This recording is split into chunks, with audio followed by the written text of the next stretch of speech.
చంద్రగిరి నియోజకవర్గ పరిధిలోని ప్రతి పల్లెను అభివృద్ధి పరిచాం. అలాగే జగనన్న సంక్షేమ పథకాలు ప్రతి ఇంటికి అందడం జరిగిందని, ఇకపై కూడా ఇలాగే మంచి జరగాలంటే జగనన్నే సీఎం కావాలి, ఎమ్మెల్యేగా మోహిత్ రెడ్డిని ఆదరించండి అంటూ ఎమ్మెల్యే చెవిరెడ్డి భాస్కర్ రెడ్డి సతీమణి చెవిరెడ్డి లక్ష్మి విజ్ఞప్తి చేశారు. తిరుపతి జిల్లా రామచంద్రాపురం మండలం సీకేపల్లి పంచాయతీ పరిధిలో చిట్టతూర్ హరిజనవాడ, చిట్టతూర్ కాలేపల్లి, కాలేపల్లి హరిజనవాడ గ్రామాల్లో ఎమ్మెల్యే చెవిరెడ్డి భాస్కర్ రెడ్డి సతీమణి చెవిరెడ్డి లక్ష్మి ఎన్నికల ప్రచారం నిర్వహించారు. గ్రామానికి వచ్చిన చెవిరెడ్డి లక్ష్మికి గ్రామ శివార్లలో యువత భారీ బైక్ ర్యాలీతో ఆహ్వానం పలికారు. అనంతరం ప్రతి ఇంటికి వెళ్లి వైసీపీ కరపత్రాలను పంచి ఫ్యాన్ గుర్తుపై ఓటు వేసి చెవిరెడ్డి మోహిత్ రెడ్డిని ఎమ్మెల్యేగా గెలిపించాలని ఓటర్లను అభ్యర్థించారు.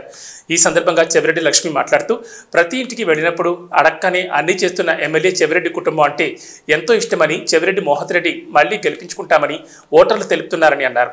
గ్రామంలో జరిగిన అభివృద్ధి పట్ల ప్రజలు సంతృప్తి వ్యక్తం చేస్తున్నట్లు ఆమె తెలిపారు.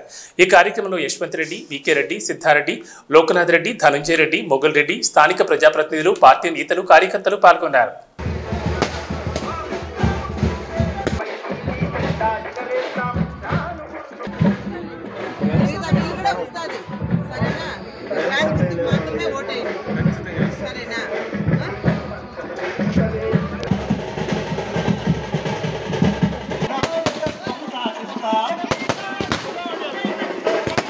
ముందు